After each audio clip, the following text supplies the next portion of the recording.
Hi Ambu. Hi, good morning. ഇതെന്താ ഹായിനൊരു എല്ലാവർക്കും കേട്ടോ. അല്ല ഹായിനൊരു എന്താ സ്ട്രെങ്ത് കുറവ്? ഒരു കുറവുമില്ല. ആണോ? അപ്പൊ നമുക്ക് നിങ്ങൾക്കുള്ളത് എന്താണെന്നറിയോ? എന്റെ ഇഷ്ടപ്പെട്ടതാണ്, നിങ്ങൾക്കും ഇഷ്ടപ്പെടും. ഇടിച്ചക്ക ഉപ്പേരി, മെഴുക്ക് വരട്ടിയോ. അത് ഇടിച്ചക്ക കടല ഞാൻ വേവിച്ചതാണ്. എന്താ പറയുക, അത് നേരം വേവിക്കുമല്ലോ. പിന്നെ അതിന് വേണ്ട സാധനങ്ങള് ചെറിയ ഉള്ളി ഉണക്കമുളകും കൂടി ചതച്ചത്, അതായത് ഒരു 3. ഇതിന് ഇത്രക്ക് വേണ്ടത്. ഇത് എന്താ പറയാ, നമ്മുടെ ഈ നാടൻ വിഭവങ്ങൾക്കൊക്കെ ഒരു ഇത്തിരി എരിവ് വേണം. അപ്പൊ ഒരു 3 ഉണക്കമുളകും ഒരു 5-8 ഉള്ളിയും കൂടി ചതച്ചത്. പിന്നെ ഇത് പച്ചമുളക് 2. പിന്നെ വെളുത്തുള്ളി, പച്ചമുളക് അത് പഴുത്തതാ. പിന്നെ വെളുത്തുള്ളി, കറിവേപ്പില, കടുക്. സിമ്പിളാണ്. പക്ഷെ നമ്മുടെ നാടൻ വിഭവങ്ങൾക്കൊക്കെ ഒരു ഇത്തിരി എരിവ് ഉണ്ടാവും. അത് എരിവ് ഇഷ്ടമില്ലാത്തവർക്ക് കുറയ്ക്കാട്ടോ. ഇവിടെ നാടൻ വിഭവം വെക്കുമ്പോൾ ഒരു ഇത്തിരി എണ്ണ ഒഴിച്ചു. അത് ഞാൻ പറയാൻ വിട്ടു. ഇനി പറഞ്ഞോ? ഓക്കെ. ക്യാമറമാൻ കൊള്ളാലോ. ക്യാമറമാൻ മാത്രമല്ല, പിയും കൂടിയാണ്. ഇത് 2 കാര്യങ്ങളൊക്കെ ഞാൻ ശ്രദ്ധിക്കണം. പിന്നെ ഞാനൊരു കാര്യം ചോദിക്കട്ടെ. നമ്മുടെ ബെസ്റ്റ് ഫ്രണ്ട് എന്ന് വെച്ചാൽ നമ്മുടെ ബെസ്റ്റ് ഫ്രണ്ട്, ഇപ്പം അമ്മയുടെ ബെസ്റ്റ് ഫ്രണ്ട്, എൻ്റെ ബെസ്റ്റ് ഫ്രണ്ട്, ഒരേ ഒരു ബെസ്റ്റ് ഫ്രണ്ട് ആരാന്ന് പറയാൻ പറ്റുമോ? പറയൂ. എനിക്ക് എൻ്റെ ബെസ്റ്റ് ഫ്രണ്ട് എൻ്റെ അച്ഛനും അമ്മയായിരുന്നു. അതല്ലല്ലോ ഞാനിപ്പോൾ അമ്മേനെ പറയുന്ന വിചാരിക്കരുത്. ഇന്ന് നിങ്ങളുടെ യഥാർത്ഥ ബെസ്റ്റ് ഫ്രണ്ട് ആരാന്ന് പറയട്ടെ. നിങ്ങളുടെ എന്തിനാ ഇങ്ങനെയൊക്കെ കൊതിക്കണ എന്തിനാന്ന് എനിക്ക് മനസ്സിലാവാത്തത്. ഞാൻ പറഞ്ഞു തരട്ടെ, നിങ്ങളുടെ കറക്റ്റ് ആയിട്ടുള്ള ബെസ്റ്റ് ഫ്രണ്ട് നിങ്ങൾ തന്നെയാണ്. കാരണം എന്താ അറിയോ, ഇപ്പൊ നിങ്ങളുടെ അച്ഛനും അമ്മയും, നിങ്ങളുടെ ഭർത്താവ്, നിങ്ങളുടെ മക്കള്, എല്ലാവർക്കും നിങ്ങളെ ഇന്ന് എന്തെങ്കിലും ഒരു കുറ്റം കണ്ടുപിടിക്കാനുണ്ടാവും. പക്ഷെ ഒരിക്കലും നിങ്ങളുടെ കുറ്റം കണ്ടുപിടിക്കാത്ത ഒരേ ഒരു സുഹൃത്ത് ആരാധിക്കും. ഒരിക്കലും നിങ്ങളുടെ കുറ്റം കണ്ടുപിടിക്കാത്ത ഒരേ ഒരു സുഹൃത്ത് ആരാധിക്കും നിങ്ങൾക്ക് നിങ്ങൾ തന്നെയാണ്. അതുകൊണ്ട് നിങ്ങൾ തന്നെയാണ് ആദ്യം നിങ്ങളുടെ ബെസ്റ്റ് ഫ്രണ്ട്. അത് ആദ്യം മനസ്സിലാക്കണം. മനസ്സിലായി? ആരാണ് മനുഷ്യന്റെ എല്ലാം പറയാനൊക്കെ ഒരു ബെസ്റ്റ് ഫ്രണ്ട് ഉണ്ടാവുമല്ലോ. നമ്മുടെ അച്ഛനും അമ്മയുടെ എന്തെങ്കിലുമൊക്കെ വിശേഷങ്ങളൊക്കെ സ്കൂളിലും കോളേജിലും. ഇപ്പൊ അതന്നെ തിരിച്ചെന്ന് ചോദിക്കട്ടെ, ആരാണ് നിങ്ങളുടെ ബെസ്റ്റ് ടീച്ചർ? ബെസ്റ്റ് ടീച്ചർ എൻ്റെ അമ്മ. അത് ഞാൻ അമ്മ എന്ന് പറയുന്ന ഉദ്ദേശിച്ചിട്ടായിരിക്കും അമ്മ പറഞ്ഞത്. എനിക്ക് മനസ്സിലാവുന്നുണ്ട്. നമ്മുടെ അതൊന്നുമല്ല. നമ്മുടെ ബെസ്റ്റ് ടീച്ചർ ആരറിയോ? ഒരു കണക്കിന് നമ്മൾ തന്നെയാണ്. എങ്ങനെയാ ചോദിക്കും ഞാൻ അതിന്റെ മറുപടി പറഞ്ഞുതരാം. അമ്മ, നമ്മൾ ഒരുപാട് കാലത്തെ ഫ്ലാഷ് ബാക്കിലേക്ക് പോകരുത്. പോയി കഴിഞ്ഞാൽ ഉറക്ക ഗുളിക കഴിച്ച പോലെ നമ്മൾ ഉറങ്ങിപ്പോകും. പച്ചമുളക് നമ്മൾ ഈ അടുത്ത കാലത്ത് നമ്മൾ ചെയ്തിട്ടുള്ള നല്ലതും പൊട്ടയായ കാര്യങ്ങളൊക്കെ ഒരു 5 മിനിറ്റ് വേണമെങ്കിൽ ഒരു വീക്ക്ലി ഇത് പറയും പോലെ വെളുത്തുള്ളി, എണ്ണയും കടുകും, പിന്നെ കടുക്, പിന്നെ പച്ചമുളക്, പിന്നെ കറിവേപ്പില. ഓക്കെ. ഇനി നമുക്ക് കുറച്ച് മഞ്ഞപ്പൊടി, അതും കൂടി ശ്രദ്ധിക്കണ്ടേ? വേണം. അപ്പോൾ മഞ്ഞപ്പൊടി ഇട്ടിട്ട് ഇനി നമുക്ക് ഇടിച്ചക്ക. നമ്മുടെ ഫസ്റ്റ് ടീച്ചർ സ്വാഭാവികമായിട്ട് നമ്മുടെ അമ്മയാണ്. അത് കഴിഞ്ഞാൽ നമ്മുടെ സ്കൂളിൽ പഠിപ്പിക്കുന്ന ടീച്ചർമാർ, ഗുരുക്കൾ, അവരൊക്കെയാണ്. അത് ഓക്കെ. എന്നാലും എന്നും നമ്മുടെ കൂടെ ഉണ്ടാകുന്ന ടീച്ചറുണ്ട്. അവരൊക്കെ ഒരു 10ാം ക്ലാസ് കഴിഞ്ഞാൽ ചിലർ പോവും. നമ്മുടെ സ്കൂൾ ലൈഫ് കഴിഞ്ഞാൽ അവരൊക്കെ നമ്മൾ വിട്ടുപോകും. പിന്നെ അത് കഴിഞ്ഞിട്ടൊരു ബെസ്റ്റ് ടീച്ചറുണ്ട്. അത് നമ്മളാണെന്ന് പറയാൻ കാരണം പറയോ, നമ്മുടെ ഉള്ളിലുള്ള തെറ്റും ശരികളും എന്ന് വെച്ചാൽ ഒരുപാട് ദിവസം പിന്നാക്കൊന്നും പോകണ്ട. എന്നുവെച്ചാൽ അതൊക്കെ പോയി കഴിഞ്ഞാൽ നേരത്തെ പറഞ്ഞ പോലെ ഉറക്കോഴി കഴിച്ച് നടന്നുറങ്ങിയ പോലെ ആവും. അതിനൊന്നും പോകണ്ട. ഈ അടുത്ത ദിവസങ്ങളിൽ നമ്മൾ സംസാരിച്ച സംസാരങ്ങൾ, നമ്മൾ ചെയ്ത കാര്യങ്ങൾ, അതിൻ്റെ തെറ്റും കുറവും നമ്മൾ തന്നെ നമ്മൾ സ്വയം നമ്മളോട് തന്നെ സംസാരിക്കുക. എങ്ങനെ അറിയോ? പിച്ചും പെയ്യും പറയും പോലെ അല്ല, കണ്ണാടി നോക്കി സംസാരിക്കുന്നതല്ല. നമ്മൾ തന്നെ ഈ മെഡിറ്റേഷനൊക്കെ ചെയ്യുന്ന പോലെ ഒരു 5 മിനിറ്റ് നമ്മൾ ശാന്തമായിരുന്നു നോക്കുമ്പോൾ നമുക്ക് തന്നെ ബോധ്യമാവും. മറ്റൊരാൾ പറഞ്ഞു തരുന്ന ബോധ്യമാവണേക്കാട്ടിൽ ഏറ്റവും നല്ലത് നമ്മുടെ കുറ്റങ്ങൾ നമുക്ക് തന്നെ ബോധ്യമാവണം. മനസ്സിലായില്ലേ? അപ്പോൾ ആ കണക്കിന് എന്നും നമ്മുടെ കൂടെ ഉണ്ടാവുന്ന ഒരു ടീച്ചറുണ്ട് നമ്മുടെ ഉള്ളിൽ തന്നെ. അതിന് നമ്മളൊന്ന് പുറത്തെടുക്കണം. എന്നിട്ട് അതിൻ്റെ കയ്യിലൊരു ചൂരൽ കൊടുത്തിട്ട് നമ്മൾ ചെയ്ത തെറ്റിന് നമുക്ക് തന്നെ 2 തല്ലി വെച്ച് തരണം. നമ്മൾ ചെയ്ത നന്മയ്ക്ക് നമ്മുടെ തന്നെ ഒരു എന്താ പറയുക, ഞാൻ ഇങ്ങനെയൊക്കെ ചെയ്തല്ലോ എന്ന് നമ്മൾ സന്തോഷിക്കണം. അപ്പോൾ എന്താ പറയുക, നമ്മുടെ ഉള്ളിൽ നിന്ന് നമ്മളെ തന്നെ വീണ്ടും മാറ്റിയെടുക്കാൻ കഴിയും. ഇതുവരെ ആരെങ്കിലും പറഞ്ഞു തന്നിട്ടുണ്ടോ? പറഞ്ഞില്ലേ? അതെന്താ അമ്മ എന്തോ ഒരു അന്തം വിട്ട പോലെയൊക്കെ പോണത്? പറയാൻ പാടില്ലായിരുന്നോ? ഇപ്പൊ അമ്മ അങ്ങോട്ട് ഇത് കേട്ടിട്ട് ഇങ്ങനെ മുഖഭാവം കാണിക്കുന്നത് എന്തിനു? ഒരു ഇത്തിരി വെള്ളം തെളിച്ചു കൊടുത്താൽ മതി. എന്താ അറിയോ, ഇത് പണ്ട് കാലത്ത് ഋഷികളൊക്കെ പഴച്ചക്ക എന്ന് പറയും. ഏത് ചക്ക? പഴച്ചക്ക ഇല്ലേ, ഇങ്ങനെ പഴുക്കുമ്പോ ഇങ്ങനെ ചോളയൊക്കെ ഇങ്ങനെ ഒട്ടിപ്പിടിക്കുന്ന ചക്കയില്ലേ, എന്താ പറയാ, അതിനെന്തോ പറയൂപ്പ, പഴച്ചക്ക തന്നെ.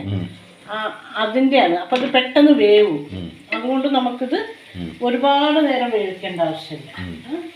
അപ്പൊ നമുക്ക് ഈ കടല ഇതിന്റെ കൂടെ തന്നെ ഇട്ട് കൊടുക്കാം. ഞാനും കൂടി വരണം ഒരു കപ്പ് കടല ഇടാൻ വേണ്ടി. നമുക്ക് തന്നെ കിട്ടാൻ പോലെ ജീവനക്കാരെ വിളിക്കേണ്ടി വരും. അല്ല, പെട്ടെന്ന് ചക്ക വേവും. അപ്പൊ ഇതിന്റെ ഉള്ളിൽ കിടന്നിട്ട് ആ ഒരു ചെറിയ കപ്പ് കടല ഇടാൻ നമുക്ക് വിളിക്കേണ്ട ആവശ്യമുണ്ടോ? അയ്യോ, ഞാൻ നമുക്കെന്ന് പറഞ്ഞാൽ ഞാൻ വെറുതെ ഒരു വാക്കിന് പറഞ്ഞതാണ്. മുന്നോ ഇത് വീട്ടിലെ സിലിണ്ടർ എടുത്തിട്ട് അങ്ങോട്ട് ഇങ്ങോട്ട് മാറ്റി വെക്കുന്നല്ലോ. അപ്പൊ മനസ്സിലായില്ലേ? അപ്പൊ നമ്മൾ നമ്മുടെ സെൽഫ് മോട്ടിവേറ്ററായി മാറുക. നമുക്ക് നമ്മൾ തന്നെ ഒരു മോട്ടിവേറ്ററായി മാറുമ്പോൾ നമ്മുടെ കുറ്റങ്ങൾ, ഇപ്പം അമ്മ എൻ്റെ കുറ്റങ്ങൾ എനിക്ക് പറഞ്ഞു തരുമ്പോൾ എന്തൊക്കെയാണെങ്കിലും ആണോ എന്നൊരു വിഷമം ഉണ്ടാവും. നമ്മളത് സ്വയം ശീലിച്ചു കഴിഞ്ഞാൽ നമ്മൾ തന്നെ ആലോചിച്ച് നോക്കുക, നമ്മൾ എന്താണ് സംസാരിച്ചത്, എന്താണ് ചെയ്ത്, അതിൽ നല്ലത് എന്താണ്, പൊട്ടയെന്നാൽ നമ്മുടെ മനസാക്ഷിക്ക് എന്തായാലും അറിയും. ആ മനസാക്ഷി പറഞ്ഞ സുഹൃത്തിനോട് വീണ്ടും വീണ്ടും നമ്മൾ കമ്മ്യൂണിക്കേറ്റ് ചെയ്തുകൊണ്ടിരിക്കുമ്പോൾ നമുക്ക് തന്നെ മാറ്റിയെടുക്കാൻ പറ്റും. അപ്പോൾ self motivator is the best motivator എന്ന് പറയും. മനസ്സിലായില്ലേ? ശരിയാണോ എന്ന് എനിക്കറിയില്ല, ശരിയാവാൻ വഴിയുണ്ട്. അത് ഞാൻ എന്തായാലും സമ്മതിക്കേണ്ടത്. കാരണം ഇത്രയും ദിവസം ഈ അമ്മയ്ക്കൊരു കാര്യം കൂടി പറയാൻ ഞാൻ സമ്മതിക്കില്ല എന്നൊരു പരാതി കൂടി എനിക്ക് കിട്ടിയിട്ടുണ്ട് കേട്ടോ. അത് അച്ഛൻ മുഖാന്തരമാണ് എനിക്ക് പരാതി. ഈ ചെക്കൻ വായ തുറന്ന് നിർത്തുകയില്ല മോനേട്ടാ, എനിക്ക് എന്തെങ്കിലും പറയണ്ടേന്ന്. എന്നിട്ട് അച്ഛൻ പറഞ്ഞു, എന്താടാ മോനെ ഇത്, അവൾക്ക് മൈക്ക് പിടിച്ച് സംസാരിക്കാൻ പറ്റുമോ മോനെ? ഇല്ലല്ലോ. 10 പേരെ എടുത്തിട്ട് തന്നെ സംസാരിക്കാൻ പറ്റുമോ? ഇല്ലല്ലോ. പ്രസംഗിക്കാൻ പറ്റുമോ? ഇല്ലല്ലോ. ആകെ പറ്റുന്നത് അവൻ്റെ ഒരു ചെറിയൊരു കുടുംബമുണ്ട്. അവിടെ പോയിട്ട് എന്തെങ്കിലും കഥ പറയുമ്പോൾ അത് നന്നായാലും നന്നല്ലെങ്കിലും അവരത് അംഗീകരിക്കില്ല. അതുകൊണ്ടെങ്കിലും അവിടെ നിന്ന് സന്തോഷിച്ചോട്ടറ. ദയവ് ചെയ്തിട്ട് അവിടെ നിന്ന് വിടുക. ആ കാലുവേനൊക്കെ മുഴുവൻ മാറുന്ന വരെ നീ വായും കൊണ്ട് ചലിച്ചുകൊണ്ടിരിക്കണ്ടെന്ന് പറഞ്ഞു. അമ്മയോടുള്ള സ്നേഹം കൊണ്ട് പറഞ്ഞാണ് കേട്ടോ. അച്ഛൻ പറഞ്ഞു വിശ്വസിച്ചു. അമ്മേനെ അതേനെ പറയിച്ചിട്ട് പറയുന്നു. ഒരു റെയിൽവേ സ്റ്റേഷനിൽ ഒരു ഭിക്ഷക്കാരൻ കുറെ വർഷങ്ങളായി ഇങ്ങനെ റെയിൽവേ സ്റ്റേഷനിൽ ഭിക്ഷ എടുത്തോണ്ടിരിക്കുകയാണ്.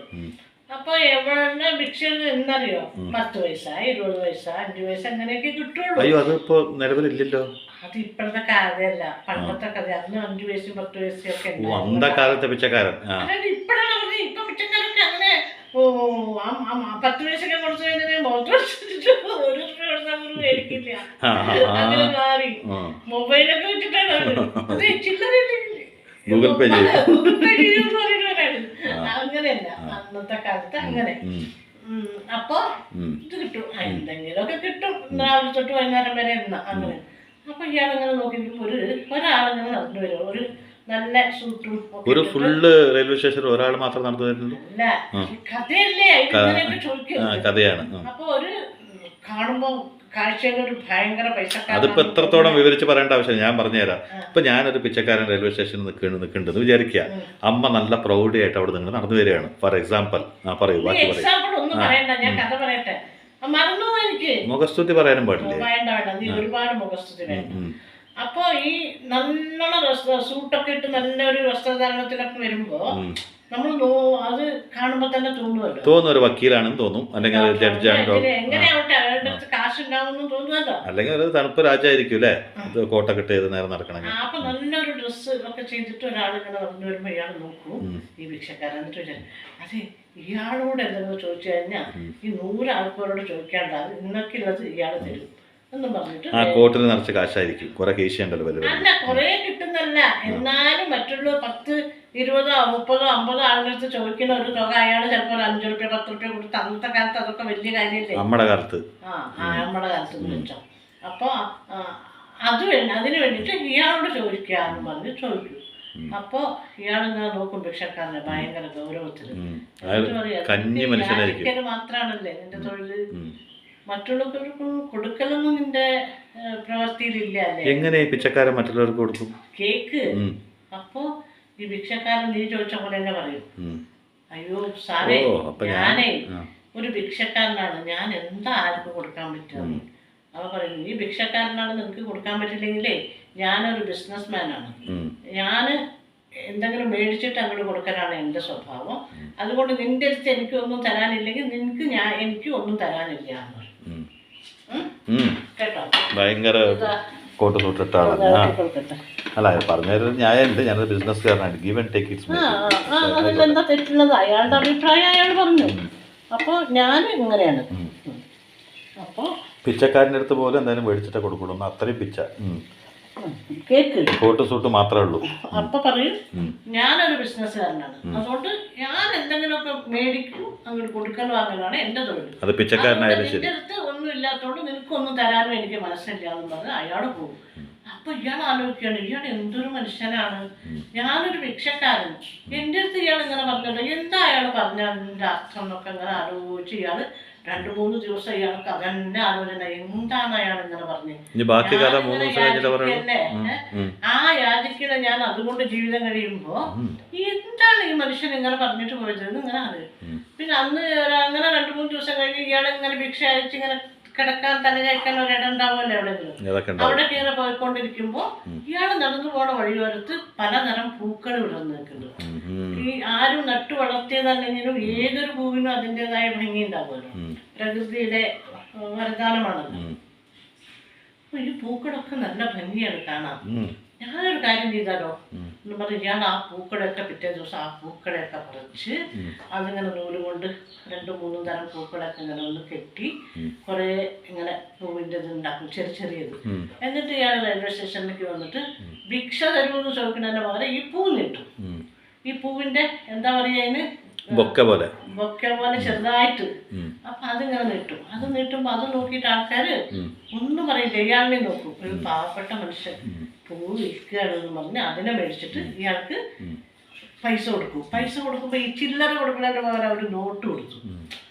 അപ്പൊ ഇത് അന്ന് ഒരുപാട് കാശ് കിട്ടിയപ്പോ ഇയാൾക്ക് തോന്നി, അത് ശരി, ഞാനന്ന് ഭിക്ഷ ചോദിക്കുമ്പോ തരൂന്ന് പറഞ്ഞിട്ട് ചോദിക്കുമ്പോ 5 പൈസയും 10 പൈസയും കിട്ടുന്നത് ഇപ്പൊ എനിക്ക് ഇങ്ങനെ കിട്ടിയല്ലോ എന്ന് പറഞ്ഞ് ഇയാൾക്ക് സന്തോഷമായി. അപ്പൊ ഇയാൾ ഇങ്ങനെ അത് ശരി, ഇത് നല്ലൊരു വഴിയാണല്ലോ എന്ന് പറഞ്ഞ് ഇയാൾ പിന്നെ അതായി. ഇയാൾക്ക് കുറച്ച് കാശൊക്കെ ഉണ്ടായിരുന്നു. കാശൊക്കെ ഉണ്ടായത് ഇടിച്ചക്ക നോക്കാൻ വേണ്ടി വന്നു, ഞാൻ നോക്കാൻ വേണ്ടി, നമ്മൾ നോക്കാൻ വേണ്ടി. അപ്പൊ ഈ ഉണക്കമുളകും ചെറിയ ഉള്ളിയും കൂടി ചതച്ച് നമുക്ക് ഇതിൽ ഇട്ട് കൊടുക്കണം. എന്താ അറിയോ, ഇതിന്റെ ഒരു ടേസ്റ്റ് ഒന്ന് വേറെ, അതിന്റെ ടേസ്റ്റ് വേറെ ആയിരിക്കും. എന്താ അറിയോ, ഇത് ഇങ്ങനെ ഇടില്ലേ, അപ്പൊ അതിന്റെ ഒരു ടേസ്റ്റ് ഇതിന് ഭയങ്കര ഒരു മണമായിരിക്കും. ഈ ചതച്ച മുളകൊക്കെ എനിക്ക് മണമൊന്നും വരുന്നില്ലല്ലോ. നിനക്കൊന്നും വരില്ല, നിനക്ക് ഇതിനൊന്നും ഒരു മണം വരില്ല. കുറച്ച് കറിവേപ്പിലയും കൂടി ഇട്ടുണ്ട്, അതിന് തീർച്ചയായിട്ടും മണം ഉണ്ടാവില്ല. നിനക്ക് ഇതിനൊന്നും മണം ഉണ്ടാവില്ല. കറിവേപ്പില വെറുതെ ഇങ്ങനെ ഇട്ട് കൊടുത്ത മണം ഉണ്ടാവോ? ഇല്ല, ഉണ്ടാവില്ല. ഉണ്ടോ?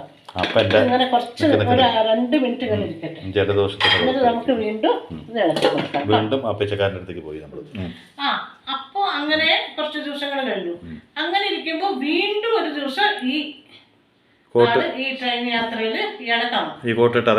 ജനലിൽ കൂടെ ഇയാളൊരു സീറ്റിൽ ഇങ്ങനെ ഇരിക്കുന്നത് ഈ ഭിക്ഷക്കാരൻ കാണും. ഇയാൾ ആ ട്രെയിനിൽ കയറും, ട്രെയിൻ നിർത്തിയിട്ടുണ്ടാവും. അപ്പൊ ട്രെയിനിൽ കയറും. ട്രെയിനിൽ കയറിയിട്ട് പോയിട്ട് ഇയാളുടെ മുമ്പിൽ ഇങ്ങനെ ആ പൂ ഇങ്ങനെ നീട്ടും. അപ്പൊ അയാൾ വേഗം ഇയാളെ നോക്കി ചിരിച്ചിട്ട് ആ പൂ മേടിച്ചിട്ട് അയാളും ഒരു നോട്ട് എടുത്ത് കൊടുക്കും. എന്നിട്ട് പറയും, നീ ഒരു വ്യാപാരിയായില്ലേ, നന്നായി, ഇങ്ങനെ തന്നെ തുടർന്നോളൂ കേട്ടോ എന്നും പറഞ്ഞ് പുറത്തൊരു തട്ടും. അപ്പൊ ഒരു സാധാരണ പിച്ചക്കാരൻ ഒരു വ്യാപാരിയായി മാറി. അപ്പൊ ഇയാൾ എന്നിട്ട് ട്രെയിന് പോവും, ഇയാൾ ഇറങ്ങും. അപ്പൊ ഇയാൾ പറയാ, അത് ശരി, ഞാനിപ്പോ ഭിക്ഷക്കാരനല്ല അല്ലേ, ഞാനിപ്പോ ഒരു വ്യാപാരിയായി. അത് ശരി, ഇങ്ങനെ ഇപ്പൊ ഞാനും ഒരു വ്യാപാരിയാവാൻ പറ്റും. അങ്ങനെ ഇയാൾ മനസ്സിൽ വിചാരിച്ചു. ഇവിടുന്ന് കുറേ പൂക്കളൊക്കെ വിട്ടിട്ടുള്ള കാശൊക്കെ സ്വരക്കൂട്ടി ഇയാൾ നാട് വിട്ടുവിടുന്നു. അങ്ങനെ കുറച്ച് വർഷങ്ങൾ കഴിഞ്ഞപ്പോൾ ഒരു ട്രെയിൻ യാത്രയിൽ ഒരാളിങ്ങനെ ഇരിക്കുകയാണ്. ആ സമയത്ത് വേറെ ഒരാൾ കയറി വരും, നല്ല വസ്ത്രധാരണം ചെയ്തിട്ട്.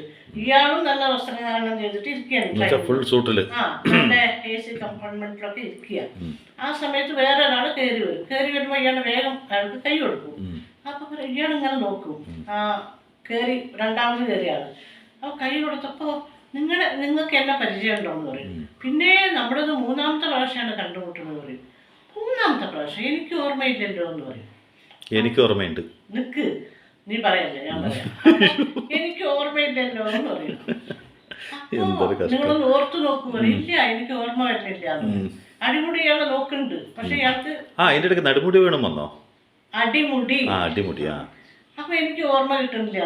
അപ്പൊ പറയും നമ്മള് 3ാമത്തെ പ്രാവശ്യമാണ് സാറെ കണ്ടുമുട്ടത്.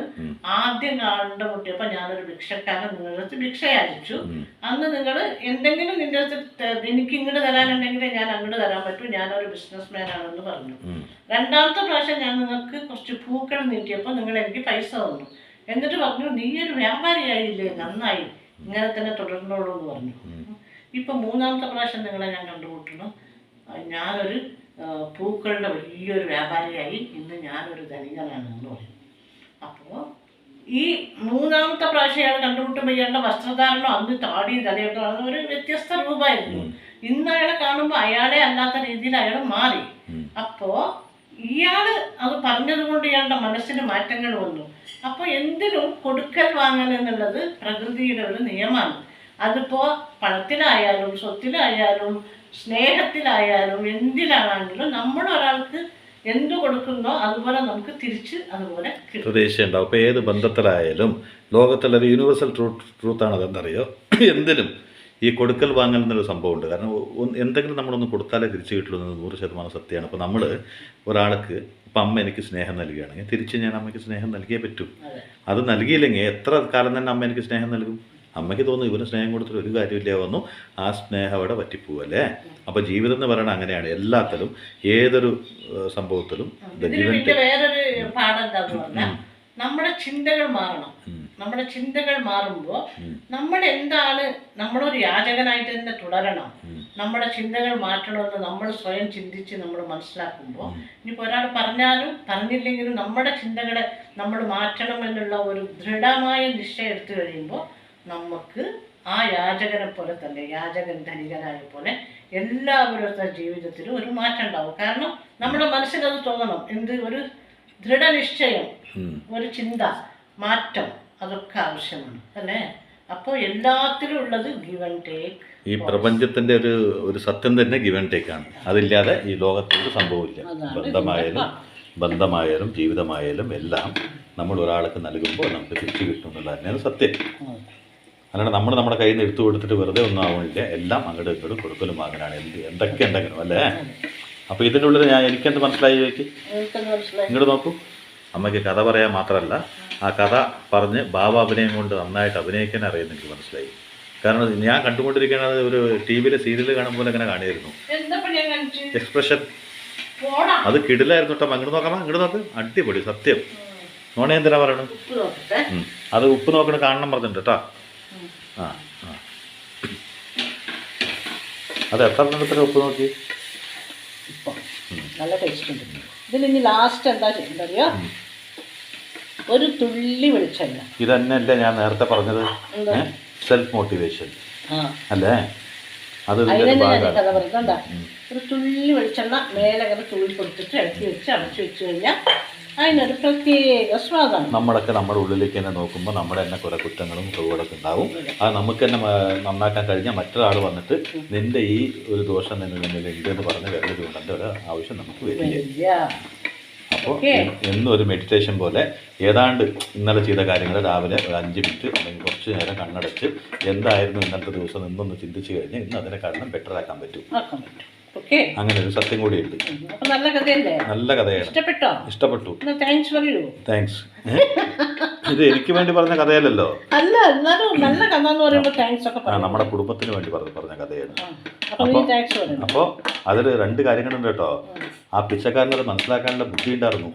ഈ എന്താണ് ആ പണക്കാരനായ ബിസിനസ്മാൻ പറഞ്ഞത്, ഞാനൊരു വ്യാപാരിയാണ്, എനിക്ക് വെറുതെ ഒന്നും കൊടുത്ത ശീലമില്ല, ഗിവ് ആൻഡ് ടേക്ക്, നിന്റെ കയ്യിൽ എന്തെങ്കിലും ഉണ്ടെങ്കിൽ ഞാൻ മേടിക്കാം, അപ്പം ഞാൻ നിനക്ക് എന്തെങ്കിലും തരാമെന്ന് പറഞ്ഞ ആ പ്രചോദനമാണ് അവനെ അങ്ങനെ ആക്കി മാറ്റിയത്. 2ാമത് അവൻ പിച്ചക്കാരൻ നിന്ന് ഒരു വ്യാപാരിയായി മുന്നിൽ പോയി.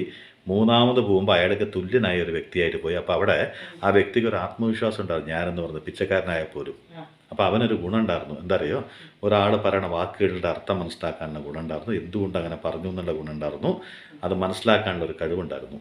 അതുള്ളവർക്ക് അത് സാധിക്കുള്ളൂ, അല്ലാത്തവർക്ക് അത് സാധിക്കില്ല അല്ലേ. അപ്പോൾ ഇതൊക്കെ കഴിഞ്ഞു. അപ്പോൾ ഇന്ന് കഥ പറയുമ്പോൾ ഒരു ബുദ്ധിമുട്ട് ഞാൻ അമ്മയ്ക്ക് ഒരു ഡിസ്റ്റർബൻസും ചെയ്തിട്ടില്ല. ഡീസൻറ്റ് കുട്ടിയായിട്ട് ഏറ്റവും ഡീസൻറ്റ്. ഈ യൂട്യൂബ് തുടങ്ങി അന്ന് തൊട്ട് ഇന്ന് വരെ അത്രയും ഡീസൻ്റായിട്ട് ഞാൻ ഒരു ദിവസം നിന്നിട്ടില്ല എന്നുള്ളതാണ്. ചില ദിവസങ്ങളിൽ ഞാൻ വളരെ ഡീസൻ്റാണ്. അപ്പതാ കണ്ടില്ലേ, ഇടിച്ചക്ക ഉപ്പേരിയോ മെഴുക്ക് പുരട്ടിയോ എന്ത് പേരിട്ട് വിളിക്കാം. ഉപ്പേരി എന്നാ ഞാൻ വിളിക്കാം. നല്ല ഭംഗിയുണ്ടല്ലോ. അപ്പൊ ഇത് കഴിക്കാനും നല്ല ഭംഗിയാണ്. നാടനല്ലേ. ഈ നാടൻ ഉപ്പേരികളൊക്കെ ഒത്തിരി എരിവൊക്കെ ആയിട്ട് കഴിക്കുന്നതാണ് ഇഷ്ടം. അപ്പോൾ നമുക്ക് ഇതും കൂട്ടി ഇതിൻ്റെ കൂടെ ഒരു അയിലമീനുണ്ട്, അതും വറുത്ത് അത് കൂട്ടിയിട്ട് മാത്രം ഞാൻ ചോറുണ്ണു. നീയോ? ഞാനും അത് കൂട്ടിയിട്ട് മാത്രം ചോറുണ്ണു. അച്ഛനിത്തിരി മോരും കൂടി എക്സ്ട്രാ കൊടുത്താൽ മതി. ഇതൊക്കെ കൂട്ടി സാധാരണ നാടൻ ഭക്ഷണം കൂടി നമ്മൾ കിടുകിടുകിടുകിടുന്ന് കഴിക്കും. നാടൻ വിഭവങ്ങളോട് പ്രത്യേക ഇഷ്ടമാണ് എനിക്ക്. എന്താ പറയുക, അത് ഈ ഉള്ളി മുളകൊക്കെ ചതച്ച് അതിന്റെ ഒരു മണം, പിന്നെ ആ വെളിച്ചെണ്ണ തൂവി കൊടുക്കുന്ന ഒരു മണം, അതൊക്കെ ഈ നാടൻ വിഭവങ്ങൾ ഉണ്ടാക്കുമ്പോൾ എപ്പോഴും നാടൻ രീതിയിൽ ഉണ്ടാക്കുന്നത് തന്നെ നല്ലത്. പിന്നെ ഗരം മസാലയൊക്കെ ഇട്ടിട്ട് ഉണ്ടാക്കുന്നത് ചിലരൊന്നും ഇവിടെ ഒന്നല്ല കേട്ടോ, കർണാടക ഇതുകൊണ്ടൊക്കെ എന്താ പറയുക പട്ടയും ഗ്രാമ്പും ഏലക്കയും അങ്ങനെയൊക്കെ വറുത്തരച്ചിട്ടൊക്കെ ഉണ്ടാക്കും. പക്ഷെ അതൊന്നും നമുക്ക് ഇഷ്ടമില്ല. നമുക്ക് ഇങ്ങനെയൊക്കെയുള്ള നാടൻ രീതിയിലുള്ള ഭക്ഷണമാണ് ഈ ഇടിച്ചക്കയും കൊണ്ടൊക്കെ ഉണ്ടാക്കിയ ഇഷ്ടം അല്ലേ. അപ്പൊ ഈ നാടൻ അമ്മയുടെ നാടൻ രീതിയിലുള്ള ഉപ്പേരിയുമായി ഇപ്പൊ വൈകിട്ടപ്പ് ചെയ്യുന്നതിനേക്കാൾ മുമ്പ് ഇതും കൂട്ടി വെറും മോരും ഒരു അയില വറുത്തതും കൂട്ടി കഴിക്കാൻ ഈ അമ്മയ്ക്ക് വിളിക്കാൻ ഒരു മടിയില്ല. ഞാൻ വിളിക്കില്ല. പപ്പടം, അതെ, ഈ ഉപ്പേരി, മോര് പച്ചമോര് അതിന് രണ്ട് ഉള്ളിയൊക്കെ. ഞങ്ങളുടെ വീട്ടിലെ സ്പെഷ്യൽ മോരുണ്ട്, അത് പച്ച കളറാണ്. പച്ചമോര് വന്ന കാച്ചാത്തത്. അങ്ങനത്തെ ആവശ്യമില്ലാത്ത പറയുന്നത്. അല്ല അമ്മ മോര് തൈരുണ്ട്, അത് അതിൽ കുറച്ച് ചെറിയുള്ളി കുറച്ച് കാന്താരി ഇങ്ങനെ. ഇതൊന്നും നിങ്ങളുടെ വീട്ടിൽ ഉണ്ടാവില്ല. അതുകൊണ്ട് നിങ്ങൾ ഇത്രയും ദൂരം വണ്ടിയിൽ യാത്ര ചെയ്തിട്ട് പിന്നെ ഒന്നുണ്ട് കേട്ടോ, എന്നിട്ട് പപ്പടം ഈ ഉപ്പേരി വറുത്ത അയിലമീനും കൂട്ടി നിങ്ങൾക്ക് ഭക്ഷണം തരും. പക്ഷെ ഒരു ഉരുള നിങ്ങളുടെ വായിൽ വെക്കാൻ പറ്റില്ല. അപ്പോഴേക്കും അമ്മ ഒരു കഥയും പറയും.